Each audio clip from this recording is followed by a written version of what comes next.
श्री परमात्मने नमः। वसुदेवसुतं देवं कंसचाणूरमर्दनं देवकी परमानन्दं कृष्णं वन्दे जगद्गुरुम्।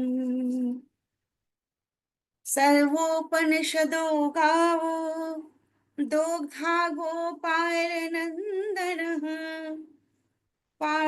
पार्थो वत्सः सुधीर्भोक्ता दुग्धं गीतामृतं महत्। ओम। बहुत बहुत धन्यवाद आशा जी। तो भाई और बहनों, आज हम 13वें अध्याय में प्रवेश कर रहे हैं, यानी कि हम 12 अध्याय का छोटा मोटा थोड़ा बहुत अध्ययन कर चुके अब तक। तो प्राय हम सुनते हैं विद्वानों से कि गीता के 18 अध्याय के 3 हिस्से हैं। पहले 6 अध्याय कर्मयोग, बीच के 3 अध्याय 7 से 12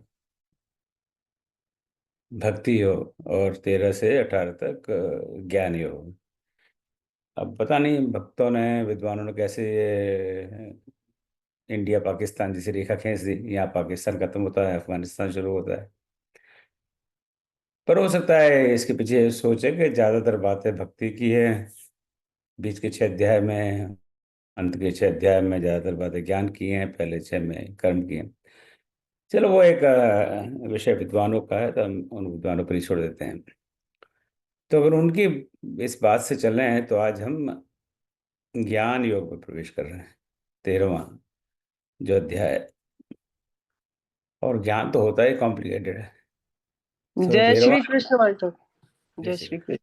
मेरा ज्ञान तो होता ही कॉम्प्लिकेटेड। तो इसलिए ऐसा लगता है कि हम थोड़े गहन विषय में प्रवेश कर रहे हैं, और विशेष करके अध्याय 13। तो जैसे महाभारत के युद्ध में नहीं है, जयद्रथ खड़ा हो जाता तो कोई नहीं घुस पाता उस चक्रव्यूह को तोड़ने के लिए।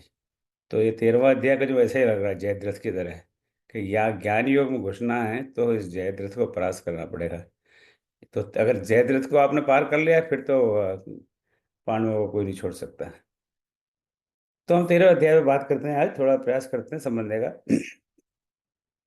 तो पहली बात तो ये मेरी समझ में नहीं आती है कि हम कहते हैं गीता में 700 श्लोक हैं, पर एक श्लोक ऐसा है 13वें अध्याय में, तो पहला ही श्लोक है जो गीता प्रेस और गीता प्रेस से जो गीता प्रकाशित गीता हैं उनमें वो श्लोक नहीं है। और वो श्लोक है, पहला ही श्लोक अर्जुन उवाच, वो श्लोक नहीं है। मैं उस श्लोक को मुझे को ऐसी पढ़ने की योग्यता नहीं है, फिर मैं पढ़ने का प्रयास करता हूँ। अर्जुन उवाच, प्रकृतिम पुरुषम चैव क्षेत्रम क्षेत्रज्ञमेव च एतद्वेत दितुमिच्छामि ज्ञानम ज्ञेयम च केशव केशव। तो अर्जुन भगवान से कुछ प्रश्न पूछते हैं इसमें। और ये जो भी गीता की एडिशंस अवेलेबल हैं उनमें कई एडिशंस में नहीं है। अब जो इस्कॉन के एडिशन से मैंने आपको पढ़ के बताया वहाँ पर है। तो अब ये इसका क्या चक्कर है हमें नहीं पता, और मैंने बहुत प्रयास किया इसको जानने के लिए, तो मुझे कोई ऐसा उत्तर नहीं मिला जिससे मुझे संतुष्टि हो। पर ये मैं आपकी जान, अगर इस श्लोक को हम गिनते हैं तो कुल मिलाकर गीता में 701 श्लोक होते हैं। वो मेरे ख्याल से एक अच्छा नंबर होता है। हमारे यहाँ तो एक की बड़ी महत्ता है, 101, 201, 501, 1001।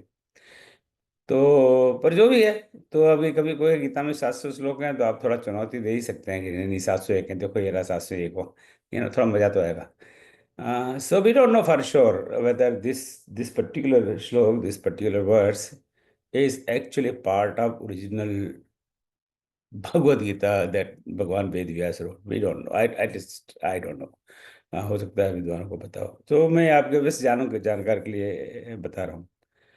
परंतु हमारे लिए थोड़ी सुविधा हो गई, हम तो वैसे ही 700 श्लोक का अध्ययन यहाँ एटलीस्ट क्लास में तो नहीं कर पा रहे, हम तो सिर्फ गिने चुने 250 श्लोक का कर रहे हैं। तो इसलिए उसका अध्ययन हमने यहाँ पर इस श्लोक को हमने अपने इस एटलीस्ट क्लास में, we are not going to discuss that, पर मैं आपको थोड़ी जानकारी के लिए बता देता हूँ। तो हमारे कई बार इस तरह के विद्वानों में मतभेद होते हैं और विद्वान लोग आपस में वाद विवाद भी करते रहते हैं, पर हमें तो उससे क्या मतलब है। But at least I thought I share with you कि जब आप भगवत गीता खोल के बैठेंगे तो आपको किसी में दिखेगा, किसी में नहीं दिखेगा, तो आप सोचिए ये चक्कर क्या है। राइट। तो but this is what it is. तो हम आज का क्लास का आरंभ करते हैं इस छोटी सी भूमिका के बाद।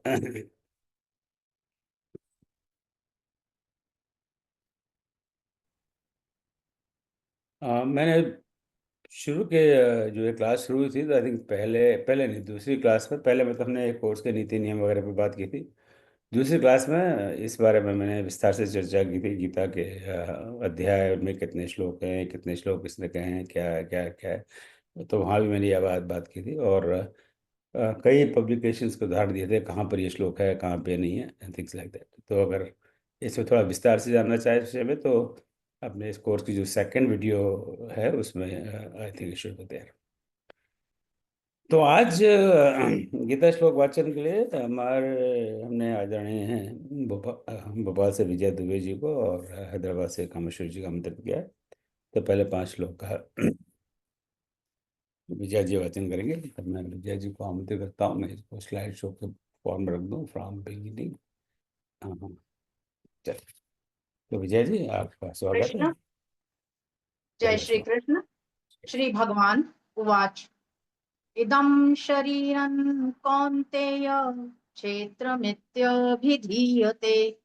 एतद्यो वेत्ति तं प्राहुः क्षेत्रज्ञ इति तद्विदः। कौन्तेय यह तन क्षेत्र है, ज्ञानी बताते हैं यही। जो जानता इस क्षेत्र को क्षेत्रज्ञ कहलाता वही।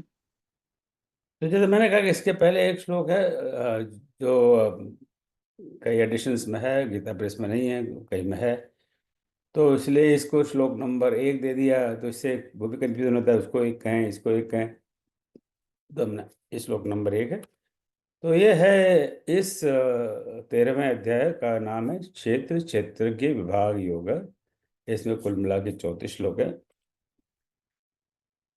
और जो पहला श्लोक है जो अभी आदरणीय विजय जी ने जिसका वाचन किया, तो यहाँ पर भगवान बोलना आरंभ करते हैं।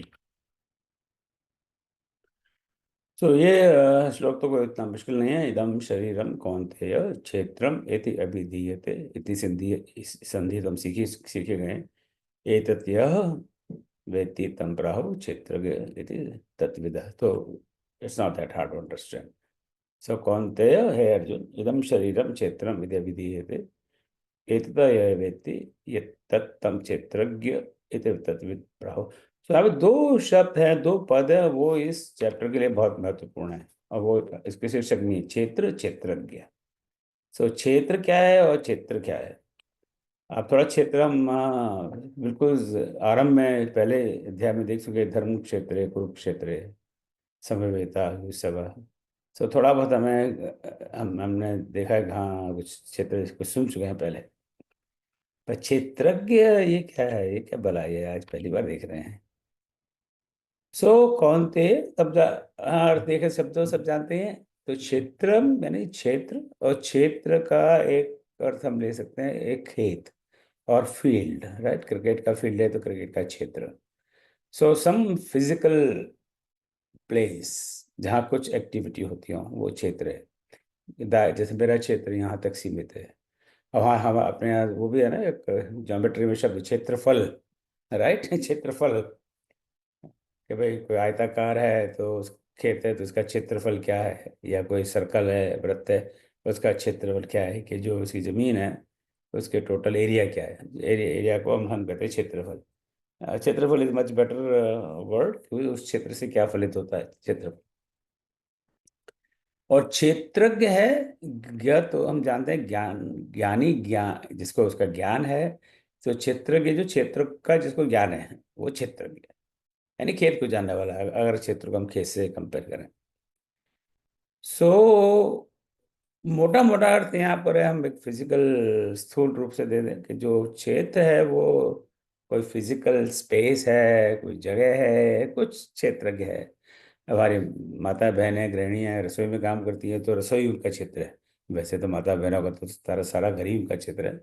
हाँ, और जो उसके बारे में जानता है, उस क्षेत्र के बारे में, वो क्षेत्रज्ञ, मोटा मोटा अर्थ। अब जैसे राजनीति है, जो राजनीति वो क्षेत्र है, और राजनीति के बारे में जानते हैं सारे दांव पेच, वो हो गए क्षेत्रज्ञ, राजनीतिज्ञ, राइट। इसी इसी तरह से यानी साइंस है और साइंटिस्ट। जो साइंस है क्षेत्र, और जो साइंस को जानता है वो हो गया साइंटिस्ट, क्षेत्रज्ञ, साइंस को जानने वाला। ये मेरा एक मोटा मोटा इसका मेरी समझ है। तो भगवान क्या कहते हैं जो उनके प्रश्न के जवाब में, कहते हे अर्जुन, ये शरीर क्षेत्र कहलाता है, और जो इस क्षेत्र को जानता है, जो इस शरीर को जानता है, उसे क्षेत्र के कहते हैं। तो यहाँ पर शरीर, जो देह हमारी है, उसकी बात है, और उस देह को जो जानता है, जो समझता है देह है क्या है, उसे क्षेत्र के कहते हैं। तो यहाँ पर ये फिजिकल बॉडी है, शरीर है, और जो हमारी आत्मा है, तो उसका जो भेद है, उसको हम जानने का प्रयास करेंगे भगवान श्री कृष्ण द्वारा। भगवान श्री कृष्ण उसका अंतर बताने की बात करते हैं। अब हम सब जानते हैं, अगर क्षेत्र को हम देखें, जैसे खेत, तो खेत अपने आप में बेकार है जब तक कि उस खेत की खेती ना हो, उसमें से कोई फल हो। आप बोले मेरे पास 100 एकड़ खेत, 100 एकड़, 100 बीघा, पहले तो बीघा कहते थे, आई डोंट नो बीघा का प्रयोग होता है कि नहीं, कि मेरे पास 100 बीघा खेत है। अच्छा, उसमें से पैदा क्या होता, पैदा पैदा कुछ नहीं होता, तो उसे खेत तो बेकार है वो। फिर खेत, अगर खेत में से कोई पैदाइश ही नहीं हो, तो आपके पास 100 बीघा खेत है और उसमें से 10 मन गेहूँ निकलते हो, मेरे पास 1 बीघा खेत है, उसमें से 20 मन गेहूँ निकलते हो, तो मैं ज़्यादा प्रोडक्टिव हूँ। तो जो क्षेत्र है वो अपने आप में तो टोटली यूजलेस है, अनलेस कि उसको कोई जानने वाला हो।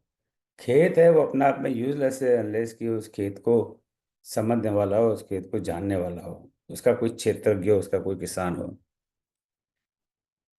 तो इसी से प्रेरित होकर बाबा तुलसीदास जी ने दोहावली में एक दोहा दिया है, तुलसी काया खेत है, मनसा भयो किसान। क्योंकि ये काया तो खेत है, शरीर हमारा एक खेत है, जो किसान है उसकी आत्मा है। अगर किसान नहीं हो तो खेत किस बात का, राइट।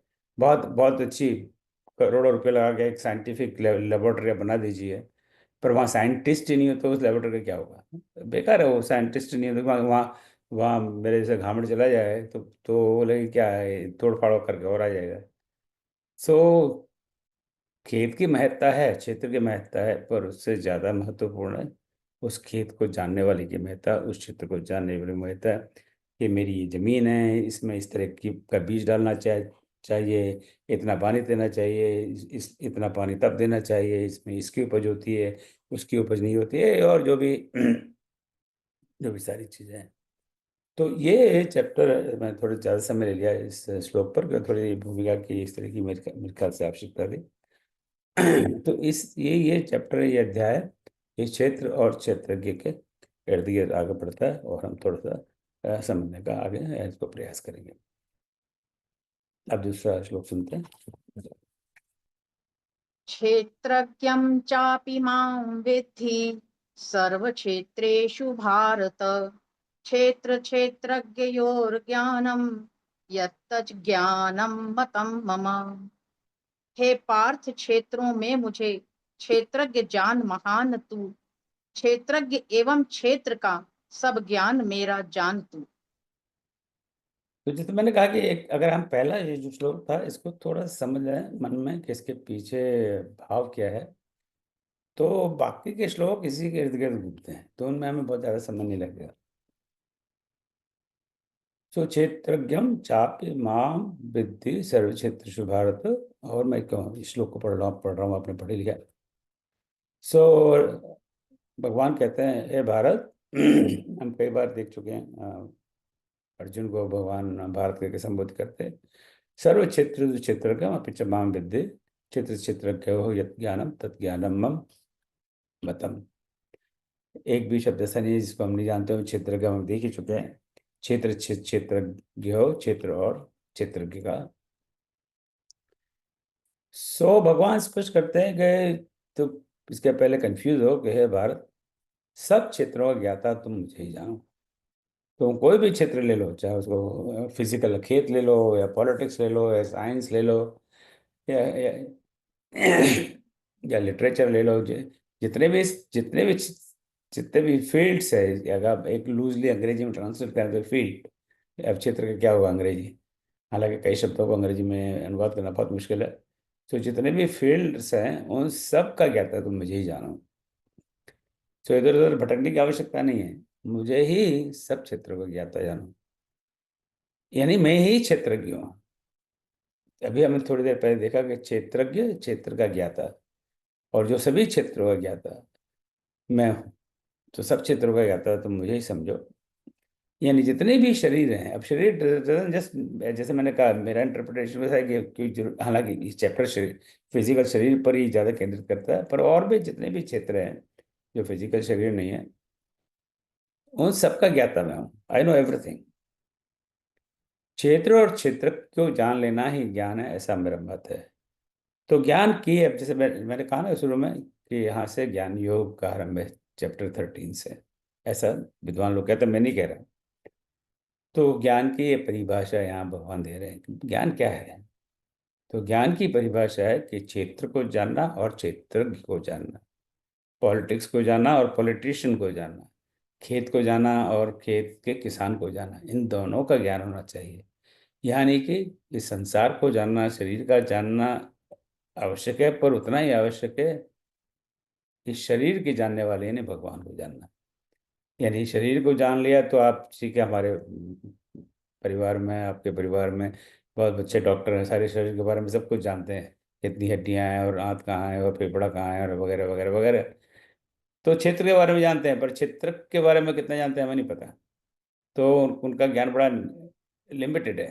तो क्षेत्र और क्षेत्रज्ञ दोनों को ही जानना, यही ज्ञान है, ऐसा मेरा मत है। अब भगवान यहाँ थोड़ी सी विंडो दे देते हैं escape की, कि ऐसा मेरा मत है, बट मानो मेरी बात तो ठीक है, नहीं मानो तो ठीक है, पर भाई मैं अपनी, तुमने मेरे से प्रश्न पूछा तो मैं अपनी ओपिनियन दे रहा हूँ। अब आगे, अच्छा क्षमा करें, बहुत तेजी से अगला श्लोक बोलते हैं। महाभूतान्य अहंकारो बुद्धिर्व्यक्तमेव च इंद्रियाणि दशैकं च पंचचेन्द्रिय गोचरा। मन बुद्धि एवं महाभूत प्रकृति अहंकृत भाव भी, पांचों विषय सब इंद्रियों के और इंद्रिय गण सभी। देखो सर, अब यहाँ भगवान क्षेत्र की बड़े विस्तार से व्याख्या करते हैं कि क्षेत्र है क्या। तो मैंने मोटे रूप से, स्थूल रूप से थोड़ा बताने का प्रयास किया है कि भाई हमारा शरीर है, या साइंस है, या पॉलिटिक्स है। पर क्या क्षेत्र इतना ही है? अब इसको कौन बताएगा, ये तो भगवान ही बताएंगे। तो अव्यक्तम बुद्धि अहंकार महाभूतानि एव च दश इंद्रियाणि एकम च मन पंच इंद्रिय गोचराः च। सो अव्यक्तम हम कई बार देख चुके हैं इस शब्द को इस पद को। अव्यक्त जो व्यक्त नहीं हो सकता, जो अप्रगट है, जो अदृश्य है, यानी निराकार भगवान। महाभूतान जो महाभूत, जो पांच महाभूत हैं, और इंद्रिय गोचर जो इंद्रियों के विषय। अब ये श्लोक अधूरा है, तो अगला श्लोक देखेंगे तो दोनों एक साथ हम पढ़ेंगे। सो भगवान कहते हैं, मैं तुम्हें क्षेत्र के बारे में बताता हूँ। तो क्षेत्र क्या है? पांच महाभूत। अब ये इन चीजों को हम पहले देख चुके हैं, आकाश वायु अग्नि जल व पृथ्वी, ये पांच महाभूत पंच तत्व मिल बना शरीर है। इन्हें भगवान श्री राम तारा बाली की पत्नी को ज्ञान देते हैं, ये ज्ञान कि पांच तत्वों के, पांच महाभूतों से मिलकर ये शरीर बना हुआ है। और जब प्राण शरीर छोड़ देते हैं तो पांचों महाभूत तो फिर विलीन हो जाते हैं, they go back to their original sources. So आकाश वायु अग्नि जल व पृथ्वी, पांच महाभूत। इसके अलावा बुद्धि और अहंकार, ये भी क्षेत्र। 10 इंद्रियां, इनके बारे में हम पहले बात कर चुके हैं। कान, त्वचा, नेत्र, रसना, नाक, वाणी, हाथ, पैर, उपस्थ और गुदा। Physical organs, right. मन और 5 इंद्रियों के विषय, जो इंद्रियों का फंक्शन है, विषय है शब्द, स्पर्श, रूप, रस और गंध। तो उनको हम काउंट करें तो 5 महाभूत, 6, 7, 17, 18, 5, 23, पता नहीं, मेरा गणित बहुत कमजोर है। तो ये अब लिस्ट दे रहे हैं भगवान। तो ये क्या है? तो अभी हम अगले अगले श्लोक में सुनते हैं, फिर दोनों इकट्ठे बात करेंगे। इच्छा द्वेषः सुखम दुःखम संघातश्चेतना धृतिः एतच्छेत्रं समासेन सविकारमुदाहरतम्। सुख दुख इच्छा द्वेष धृति संघात एवं चेतना, संक्षेप में यह क्षेत्र है समुदाय जो इनका बना।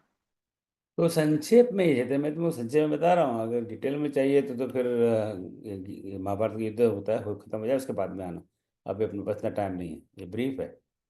तो भगवान कहते हैं, अब हम सिद्धार्थ पे चलते हैं। तो अभी मैंने एक पूरी लिस्ट तुम्हें बताई। इसके अलावा इच्छा, द्वेष, सुख, दुख, इंद्रियों सहित देह, चेतना, धैर्य धैर्य के विकार से बने क्षेत्र को संक्षेप में कहा गया है। तो संक्षेप में पूरी एक भगवान ने लिस्ट दे दी कि ये सब मिलाकर क्षेत्र की कैरेक्टरिस्टिक है, क्षेत्र को कहते हैं। यहाँ पे एक शब्द मेरे ख्याल से थोड़ा सा ध्यान देना चाहिए, संघात। इच्छा द्वेष सुखम दुखम चेतना संघात। संघात यानी देह इंद्रिय का समूह शरीर। क्योंकि शरीर में ये जो फिजिकल ऑर्गन्स है और इनको इकट्ठा जो बनाए रखता है वो है संघात, देह इंद्रियों का समूह शरीर। तो क्या होता है कि जब मृत्यु के बाद में, तभी भी शरीर तो, स्थूल शरीर तो पड़ा ही रहता है ना। इंद्रियां तो निर्जीव हो जाती हैं, पर शरीर तो पड़ा। इसलिए हर हर धर्म में, हर संप्रदाय में इस शरीर को ठिकाने लगाने की व्यवस्था है। हमारे सनातन धर्म में भाई हम अग्निदाह करते हैं, जो अंतिम संस्कार है, अग्नि संस्कार है। हमारे मुस्लिम भाई हैं या क्रिश्चियन भाई हैं, वो उनको काट देते हैं कब्र में। तो पारसी लोगों का और अलग सिस्टम है, बाकी का मुझे इतना ज्ञान नहीं है। तो देह को ऐसा ही नहीं छोड़ते, राइट।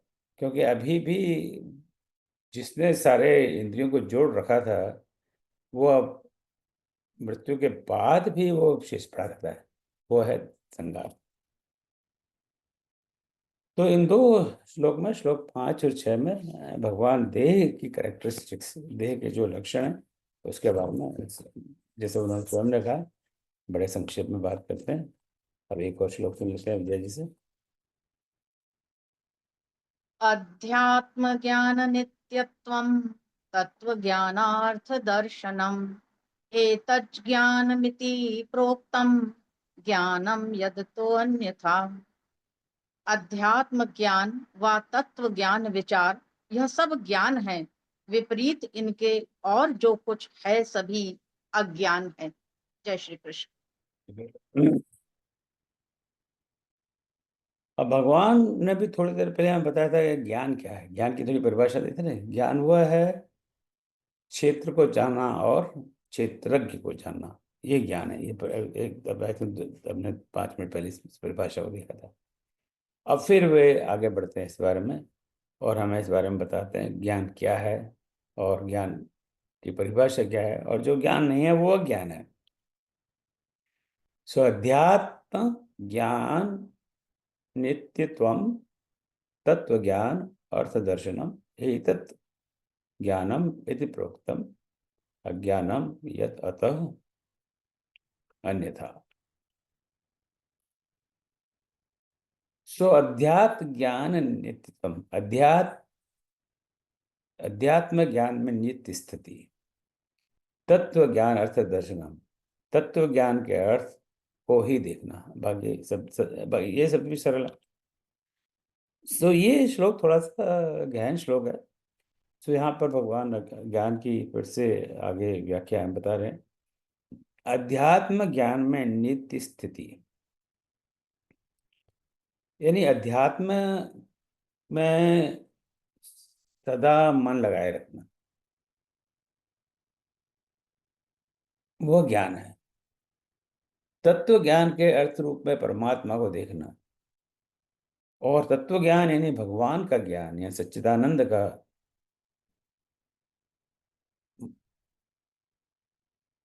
स्तुति, मनन, पूजा, जो भी आप कहना चाहें, पर तत्व ज्ञान यानी भगवान का ज्ञान, असली तत्व तो भगवान स्वयं है, उनमें परमात्मा को देखना, वो ज्ञान है।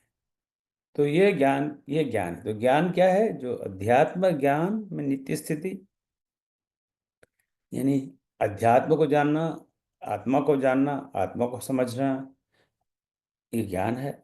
आत्मा के तत्व को जानना, और तत्व ज्ञान यानी ब्रह्म स्वरूप को, ब्रह्म को, परमात्मा को समझना, जानना, ये ज्ञान है।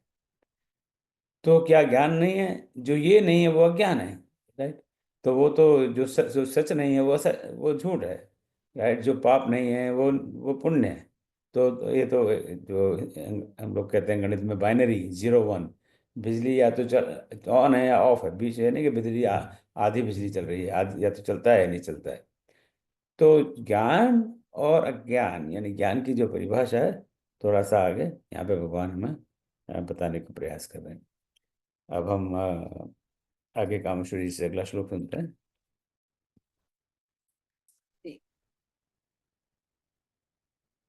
सर्वेन्द्रियगुणाभासं सर्वेन्द्रियविवर्जितम् असक्तं सर्वभृच्छैव निर्गुणं गुणभोक्तृ च। इंद्रिय गुणों का भास उसमें, किंतु इंद्रियहीन है। वो अलग जग पालक, निर्गुण होकर गुणों में लीन है। अब भगवान, अब परमात्मा क्या है उसके बारे में थोड़ी बात करेंगे। मैं इनको थोड़ा सा स्किप कर रहा हूँ। परमात्मा समस्त इंद्रियों से रहित होते हुए भी समस्त इंद्रियों के विषय को जानने वाला है। So he is void of all this senses, but he is knower of all. तो बात करते हैं इस पर। आसक्ति से रहित होते हुए वह सबका पालन करने वाला है।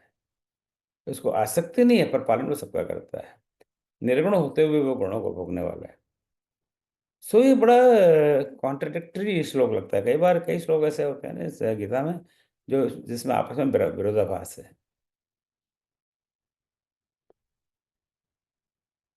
तो यहाँ परमात्मा की परिभाषा है। देखिए ना, ज्ञान योग अब शुरू हो गया कि ज्ञान दे रहे हैं भगवान की परमात्मा क्या है। तो समस्त इंद्रियों से रहित होते भी, अब समस्त इंद्रिय क्या, हमने भी जैसे भौतिक इंद्रिय की बात की, हमारे हाथ हैं, कान है, पैर है, नाक है, राइट। तो भगवान के पास भी सारी इंद्रियां, ये तो कह रहे नहीं है। तो बोले नहीं नहीं, हमारे घर में तो राम जी हैं, उनके हाथ पैर नाक सब हैं, पर वो सब हमारी कल्पना है। और हम रामचरितमानस में भी बाबा इस बात को कह चुके हैं, भगवान का कोई ऐसा रूप वूप नहीं है, ये तो हमारे लिए, भक्तों के लिए भगवान इस तरह का रूप धारण करते हैं। तुलसीदास जिससे बड़ा सगुण उपासक कौन हुआ, राइट। वो तो जब भगवान एक सुनते आए हैं, जब कृष्ण भगवान ने उनको दर्शन दिए, तो तुलसीदास जी ने उनको भगा दिया है कि मुझे तो धनुष बाण लेके आओगे तभी मैं आपको भगवान मानूंगा। ये क्या बांसुरी वांसुरी लेके क्या घूम रहे हो तुम। तब उन्होंने राम के रूप में दर्शन दिए। हो सकता है कि वंदन थी हो, सच बात ना हो। तो पर वो भी कहते हैं कि ये तो निर्गुण, कई बार रामचरितमानस में तुलसीदास जी ने कहा है कि सिर्फ भक्तों के लिए भगवान इस तरह का रूप धारण करते हैं। उनके पास कोई इंद्रियां और इस तरह का ढकोसला नहीं है जैसे हमारे पास है। तो समस्त इंद्रियों से रहित होते हुए वो समस्त इंद्रियों को जानने वाले हैं। बिल्कुल आरंभ में आरंभ से थोड़ा सा आगे से बालकांड में ही तुलसीदास जी कहते हैं, बिनु पद चले सुनई बिनु कान। उनको बिना, उनके पास ना तो पैर हैं न उनके कान है, पर वो चलते भी हैं, सुनते भी हैं। तो ये भगवान का स्वरूप है। विरोधाभास दिखाई देता है, पर विरोधाभास है नहीं। आसक्ति से रहते हुए भी वह सबके पालन करने में, उनको आसक्ति नहीं है, कुछ अटैचमेंट नहीं है। हम कहते हैं हम भी अपने बच्चों का पालन करते हैं, पर बच्चों में हमें अटैचमेंट है, राइट। हम हम चाहते हैं मेरा बेटा बीमार नहीं पड़े, मेरा बेटा अच्छा पढ़ लिख के बड़ा हो जाए, फिर हमारा ध्यान रखे, right. So we have attachment with our children. भगवान को ऐसी आसक्ति नहीं है, पर पालन सबका करते हैं। सो अगर हमें भगवत स्वरूप चाहिए और उस तरह की भाव हो, तो हमें पालन करने से, यानी अपनी जिम्मेदारी से नहीं भागना है। मैं अपनी जिम्मेदारी से नहीं भाग रहा, मैं सारे विश्व का पालन कर रहा हूँ, परंतु मुझे कोई अटैचमेंट नहीं, बंधन नहीं है, और निर्गुण होते हुए भी सब गुणों का भोगने वाला हूँ। तो भगवान यहाँ हमें सब थोड़ा बहुत समझने की कोशिश करते हैं कि कि परमात्मा का स्वरूप क्या है। तो ये श्लोक थोड़ा सा कॉम्प्लिकेटेड श्लोक है, इस पर ज़्यादा सोचने की आवश्यकता है, ज़्यादा समझने की आवश्यकता है। पर हमारे स्क्रिप्चर्स, हमारे बहुत सारे स्क्रिप्चर हैं, बहुत सारे ग्रंथ हैं, हमें कई जगह बहुत विरोधाभास दिखाई देता है। कहीं कुछ लिखा है, कहीं इवन इवन गीता में भी पता लगेगा कि अध्याय 2 में कुछ लिखा है, अध्याय 17 में कुछ लिखा है, अध्याय 15 में कुछ लिखा है। पर वो हमें समझने की आवश्यकता है कि ऐसा क्यों है। चलो अब हम अगला श्लोक सुनते हैं।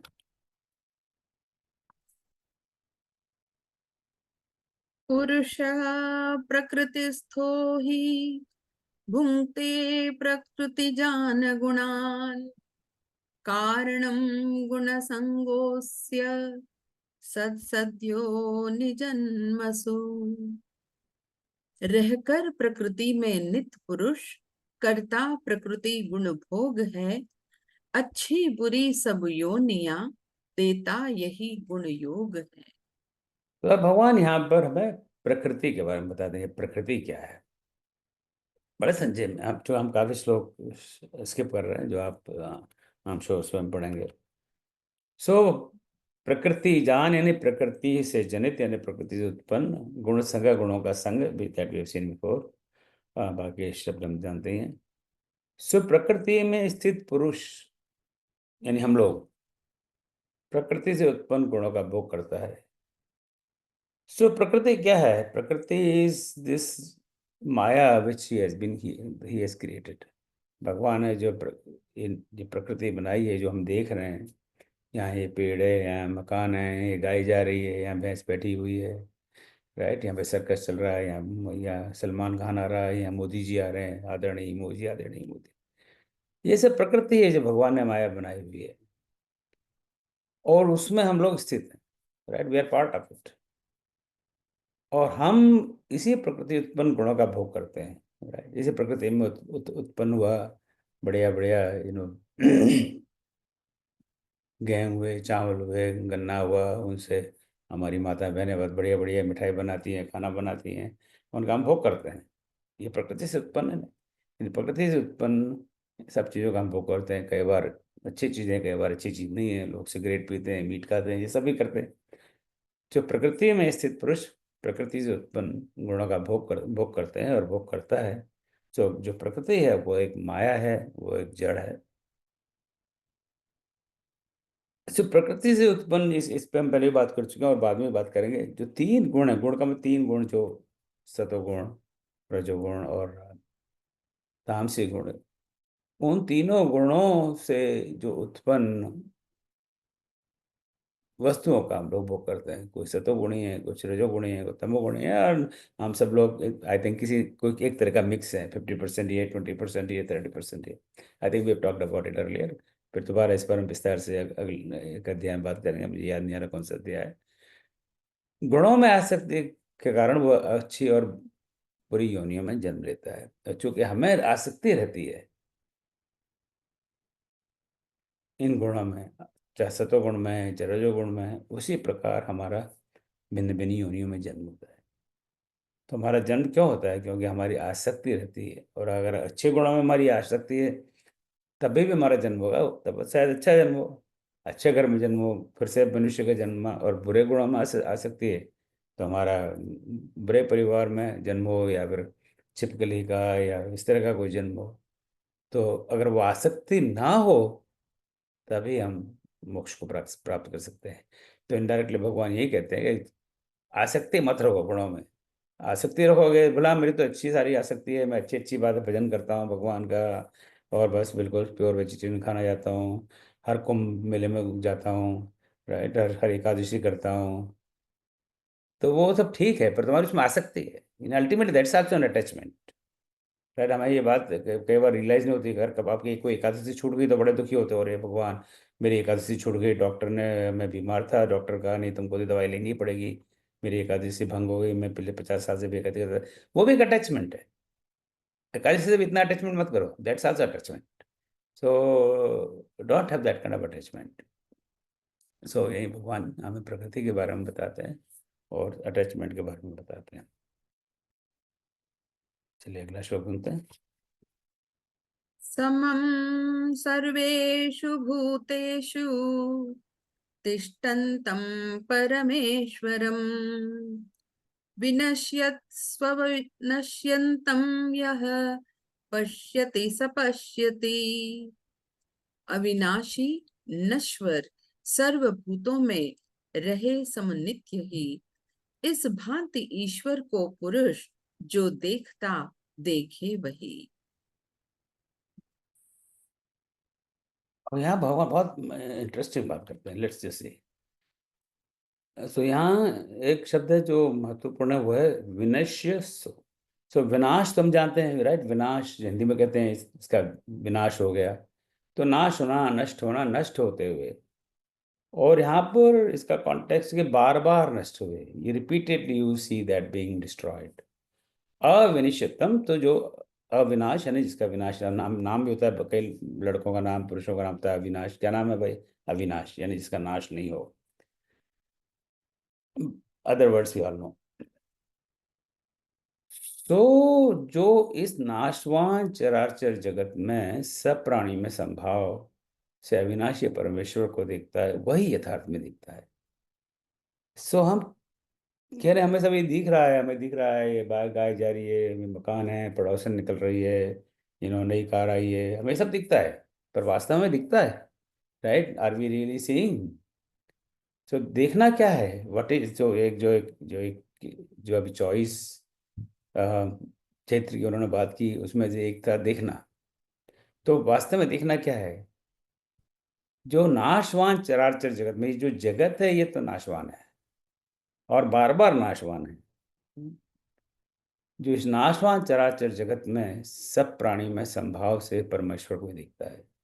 अभी कोई नई बात नहीं है, हम भगवान इस बात को कई बार हमें कह चुके हैं इतने सारे अध्याय में, कि सभी प्राणियों में, हर व्यक्ति, हर स्त्री पुरुष, यू नो जानवर, मछली, ह्यूमन बीइंग, प्लांट्स, सभी प्राणी हैं, इन सब में जो भगवान को दिखता है, राइट। बार बार वही चौपाई आती है, याद आती है, सिया राम में सभी जगह जाने। तो बार बार यही बात तुलसीदास जी ने बताया कि सब में, सारे जगत में सिया राम व्याप्त हैं, सारे जगत में भगवान श्री कृष्ण व्याप्त हैं, सारे जगत में सच्चिदानंद ब्रह्म व्याप्त है। सो सब में समभाव, एक जैसा दिखता है। हालांकि पता है ये जगत नाशवान है, बार बार बदलता रहता है, लेकिन परमात्मा से वही परमात्मा नित्य है, परमात्मा नहीं बदलता, राइट। तो अगेन मानस में बहुत रेफरेंस के, राम ब्रह्म चिन्मय अविनाशी, सर्व रहित सब उर पूर्ववासी। सो राम ब्रह्म है, चिन्मय अविनाशी हैं। तो इस तरह के रेफरेंस श्रीमद् भागवत में भी हैं और उपनिषद में भी हैं। तो इस तरह कई जगह रेफरेंस है। तो वो कहते वही यथार्थ में देखता है, वो जो ये देख पाता है कि भगवान सब जगह है, वही वास्तव में देख रहा है, otherwise he is not see, he is a blind man. So बड़े बहुत बहुत स्ट्रांग तरीके से भगवान हमें डांट रहे हैं, समझाने लग नहीं रहा है कि वो डांट रहे हैं। बोले तुम क्या देख क्या रहे हो? जब अर्जुन को पूछा गया तुम्हें क्या दिख रहा है, कहा मुझे तो वो एक आंख दिख रही है चिड़िया की, और मुझे कुछ नहीं दिख रहा।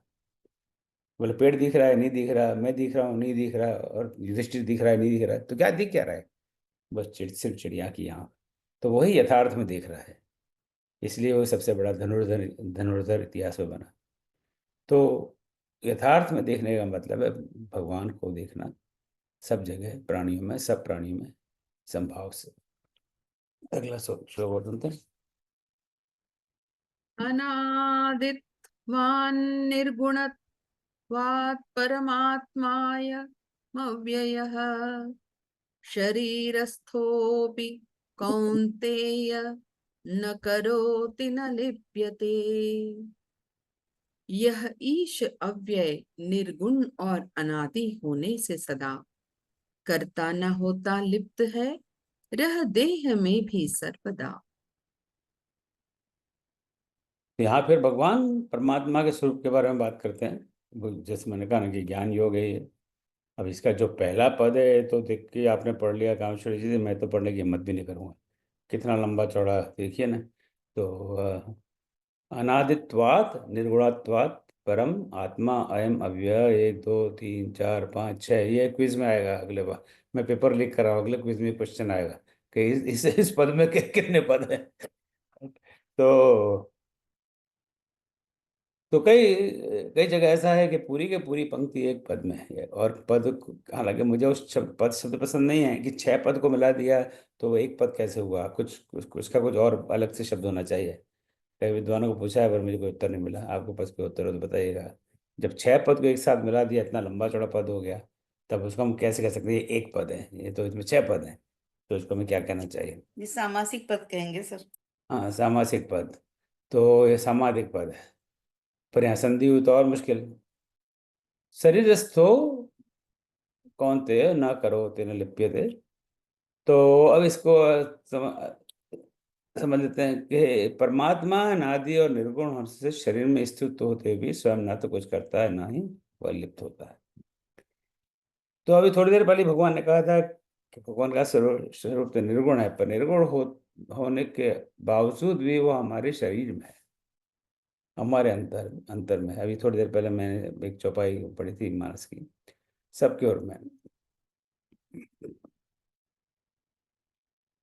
जब सीता जी जाती हैं गौरी पूजा के लिए, तो वही कहती हैं, मोर मनोरथ जानो नी के बसव सदा उरुपुर सभी के, कि आपके सबके सबके हृदय में निवास करती हैं हे गौरी मैया। इसलिए मैं आपको क्या बताऊं कि मेरी मन में क्या इच्छा है। So she does not disclose her desire. हालांकि वो श्री राम को देख चुकी है, उनका मन आकर्षित हो चुका है राम के प्रति, तो वहां जाके वो कहते नहीं है गौरी माता को कि ये मेरी डिजायर है, ये मेरी लिस्ट है, ये लिस्ट दे रही हूँ तुमको, ये श्री राम को किसी तरह मेरे हवाले करवा दो आप।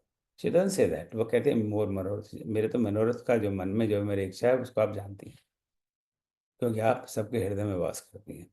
तो भगवान सबके हृदय में वास करते हैं।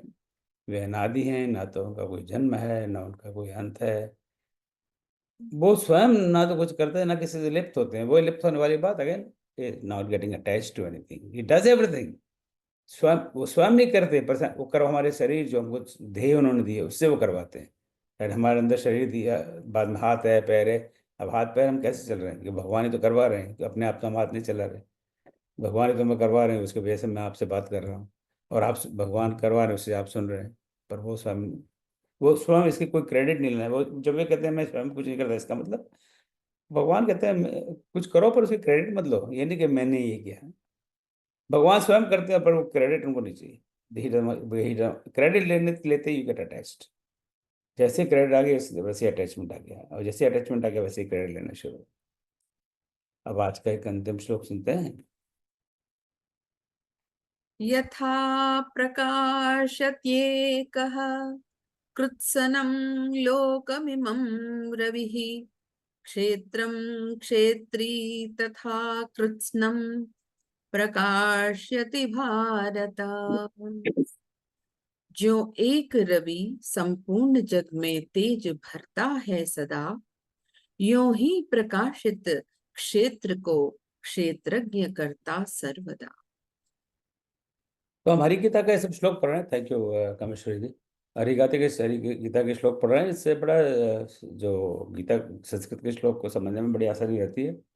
पर I think we should also think about कि हरि गीता भी एक गीत है।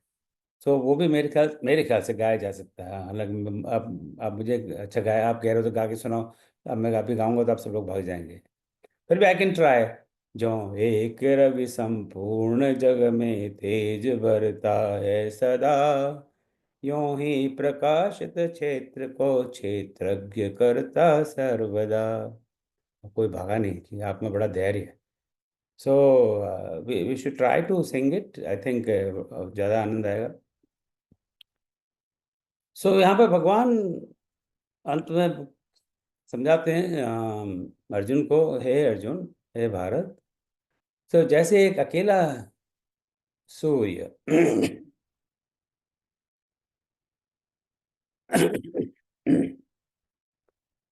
एक अकेला सूर्य सारे लोगों को प्रकाशित करता है।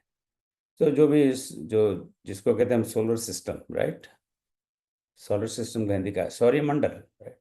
सो जो सोलर सिस्टम है उसके बारे में हमें थोड़ा बहुत ज्ञान है। हम हमें से मतलब हम नहीं, जो वैज्ञानिक लोग सारा जो जो साइंटिफिक वर्ल्ड है, उनका सोलर सिस्टम में बहुत रिसर्च किए कि भाई सूर्य प्रकाशित है, वहाँ बहुत सारी अग्नि है, स्वयं प्रकाशित है, और उसी से हम प्रकाशित हो रहे हैं। अभी देखिए यहाँ पे सुबह सुबह के 10:15 हैं और अच्छी खासी धूप निकली हुई है बाहर, हम सब प्रकाशित हैं। तो सूर्य से ये पृथ्वी प्रकाशित है। अभी इस समय भारत में आप लोगों ने थोड़ा मुंह मोड़ लिया सूर्य से, तो वहाँ रात हो गई। अब थोड़े घंटों के बाद में घूम फिर के सूर्य की तरफ आ जाएंगे, तो दिन होगा, फिर कहेंगे सूर्य उदय हो गया। सूर्य उदय नहीं हुआ, हम उदय हुए। हम तो वही, सूर्य तो वही का वही है, हम घूमते रहते हैं, पर हम सूर्य को कहते हैं अस्त हो गया, सूर्य उदय हो गया। अरे बाबा, सूर्य कहाँ उदय हुआ, तो वहाँ का वही है राइट। पर आप देखिए हम कितने भ्रमित हैं, किस तरह की भाषा का प्रयोग करते हैं। तो एक अकेला सूर्य हमें भी प्रकाशित कर रहा है, मंगल को भी कर रहा होगा, गुरु को भी कर रहा होगा, बुध को भी कर रहा होगा, इतने सारे गए हैं। अब मुझे इसका ज्ञान नहीं है कितना कर रहा है, क्योंकि उसकी जो रोशनी है सारे लोगों में प्रकाशित करती है। उसी प्रकार जो आत्मा है वो संपूर्ण क्षेत्र को प्रकाशित करता है। जो हमने शुरू किया था, जो क्षेत्रज्ञ है, आत्मा है, सारे शरीर को या मैं सारे विश्व को प्रकाशित करती है।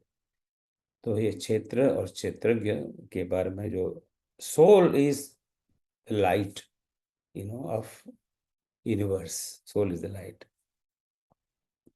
आज के बाद मैं आपको एक उदाहरण देकर समाप्त करता हूँ, जो आपको पता होगा कि जब 30 जनवरी 1948 को महात्मा गांधी की हत्या कर दी गई, तब उस समय हमारे प्रधानमंत्री ने कहा था कि light has gone out. So light has gone out. Bharat की आत्मा मोहनदास करमचंद गांधी थे। He was the soul of it, is gone out. So हमारी आत्मा जो है वही एक सूर्य के समान है। जैसे सूर्य सब जगह सारे ब्रह्मांड को प्रकाशित करता है, जिस हमारी आत्मा सारे क्षेत्र को प्रकाशित करती है। सो बहुत बहुत धन्यवाद भाई और बहनों। मैं यहाँ पर रुकता हूँ। I think this the last slide. और विजया जी, कामेश्वर जी, आपको बहुत बहुत धन्यवाद। आपने इतना बड़ा सुंदर पाठ किया। थोड़ा सा डिफिकल्ट चैप्टर है ये, इसलिए इस थोड़ा सा ध्यान से आप लोग पढ़िए। मैं रोज़ पढ़ रहा हूँ, रोज़ थोड़ा समझने का प्रयास कर रहा हूँ, और जितना हम पढ़ेंगे, जितना हम समझेंगे। अब मैं आदरणीय आशा जी को आमंत्रित करता हूँ। जो बातें मैंने उल्टी सुल्टी आपको बताई, उनको ठीक ठाक करके इसके सारांश बताएंगे। जय श्री राम। आशा जी, स्वागत है। धन्यवाद सर। अध्याय 13। आवाज आ रही है ना हमारी? अरे बिल्कुल। क्षेत्र क्षेत्रज्ञ योगा का सारांश।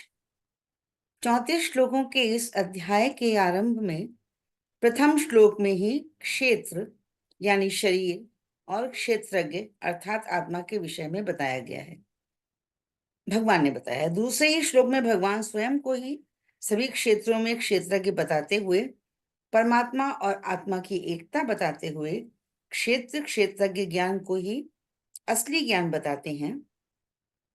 तीसरे श्लोक में वे क्षेत्र के विकार, उनके कारण तथा क्षेत्रज्ञ के प्रभावों के विषय में बताना आरंभ करते हैं। चतुर्थ श्लोक में वे ऋषि ब्रह्मसूत्र वेदों का प्रमाण देकर पंचम श्लोक में इसके 24 विकारों, पंच महाभूत, अहंकार, मूल प्रकृति, 5 कर्मेंद्रियां, 5 ज्ञानेंद्रियां और उनके 5 विषयों के बारे में बताते हुए छठे श्लोक में उसके विकारों का संक्षेप में वर्णन करते हैं। 7वें श्लोक से वे इस क्षेत्रज्ञ के ज्ञान को प्राप्त करने के 23 विभिन्न साधनों के विषय में 11वें श्लोक तक विस्तार से बताते हैं। 12वें श्लोक में वे ज्ञेय तत्व जिसके ज्ञान से मनुष्य को परमानंद की प्राप्ति हो, ऐसे सगुण और निर्गुण ब्रह्म की व्याख्या आरंभ करते हैं। 13वें श्लोक से 18वें श्लोक तक वे ज्ञेय रूप परमात्मा की सार्वभौमिकता और अलौकिकता की व्याख्या करते हैं, जो विश्व रूप दर्शन की विशेषताओं की ही तरह है। इसके बाद 19वें श्लोक में प्रकृति और पुरुष के नाम से प्रकरण शुरू करके 21वें श्लोक तक इसका विस्तार करते हैं। 22वें श्लोक में आत्मा और परमात्मा की एकता को एक बार पुनः बताते हुए 23वें श्लोक में गुणों के सहित प्रकृति और पुरुष के ज्ञान का महत्व बताते हैं।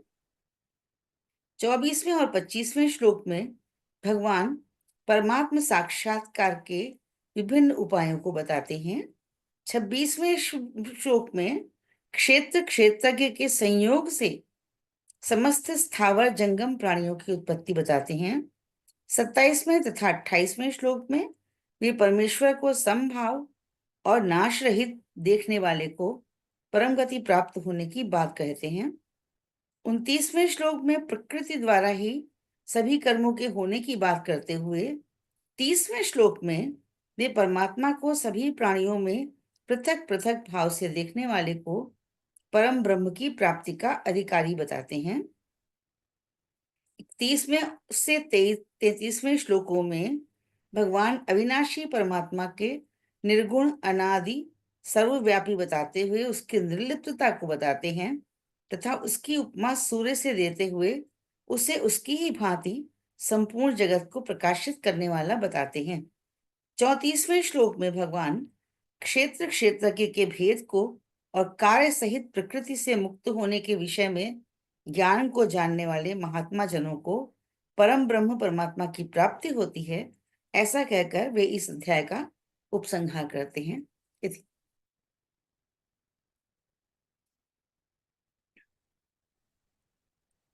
बहुत बढ़िया। बहुत बहुत धन्यवाद आशा जी। क्लास के बाद में मैं इनकी जो समीक्षा इन्होंने दी वो सारांश दिया वो मैं पोस्ट कर दूँ। इसके पहले हम शांति मंत्र के लिए लाल साहब का मंत्र करें। ध्यान रहे कि अभी हमने 13वें अध्याय पर बात की। अगले सप्ताह प्रभु ने चाहा तो 14वें अध्याय पर बात करेंगे। तो अध्याय 11, 12, 13 और 14 इन चारों पर अगला एग्ज़ाम क्या हर रोज़ एग्ज़ाम। तो 11, 12, 13, 14 का next exam with the 4th exam वो करीब 10 मार्च के आसपास विल पोस्ट। 10 मार्च के आसपास approximately, so about little bit more than about 10 days from now, 10-12 दिन के आसपास। ऑफ कोर्स उसके पहले आज के चैप्टर 3 पे क्विज पोस्ट होगी, अभी तैयार नहीं है इसलिए आज तो पोस्ट होगी नहीं डेफिनेटली, लेकिन कल परसों तक will try to do it. और क्विज 14 पर क्विज पोस्ट होगी। गत शनिवार we had two invited guests जिन्होंने भगवद गीता पर बात की थी, तो उस पर भी हम एक बोनस क्विज पोस्ट करेंगे। अभी वो क्विज तो तैयार नहीं है, we will work on it and post that. और जो सबसे महत्वपूर्ण बात है कि जो हम 5 वर्ष हमारे जो संपन्न हुए हैं, समाप्त हुए, जो भी सही शब्द है, उसका जो उत्सव मना रहे हैं अप्रैल में, तो वहाँ उसमें एक दिन गीता पारायण करेंगे। और उसके लिए अभी मैंने गूगल फॉर्म इस क्लास के ग्रुप में पोस्ट किया है। So our preference will be the students of this class जो रेगुलरली आते हैं, अगर ज़्यादा लोग हुए तो इस अभी किसी और ग्रुप में उसको हम पोस्ट कर रहे हैं, किसी और ग्रुप में भेजिए मत उसको। और सफिशेंट इसी ग्रुप के लोग हो गए तो will not give that chance to other people, पर आपका रिस्पांस जल्दी आना चाहिए, राइट। तो ये जानकारी आपको देना चल रहा। और आपका कोई मेरे लिए प्रश्न इस क्लास को लेके और किसी और विषय को लेकर?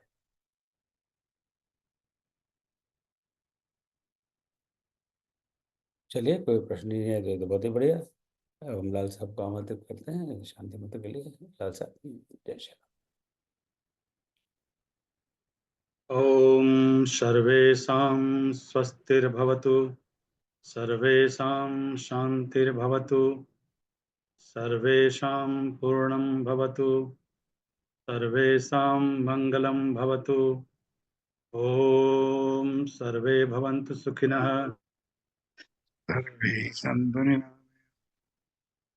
सर्वे भद्राणि पश्यन्तु, कश्चित् दुःखभाग्। आपकी आवाज लाल साहब नहीं आ रही है, तो लेट्स स्टार्ट अगेन। ओम सर्वेषां स्वस्तिर्भवतु, सर्वेषां शान्तिर्भवतु, सर्वेषां पूर्णं भवतु, सर्वेषां मङ्गलं भवतु। ओम सर्वे भवन्तु सुखिनः, सर्वे सन्तु निरामयाः, सर्वे भद्राणि पश्यन्तु, मा कश्चित् दुर्भाग्भवेत्। ॐ वसतो मा सद्गमय, तमसो मा ज्योतिर्गमय, मृत्योर्मामृतं गमय। ॐ शान्तिः शान्तिः शान्तिः। जय श्री राम, जय श्री कृष्ण।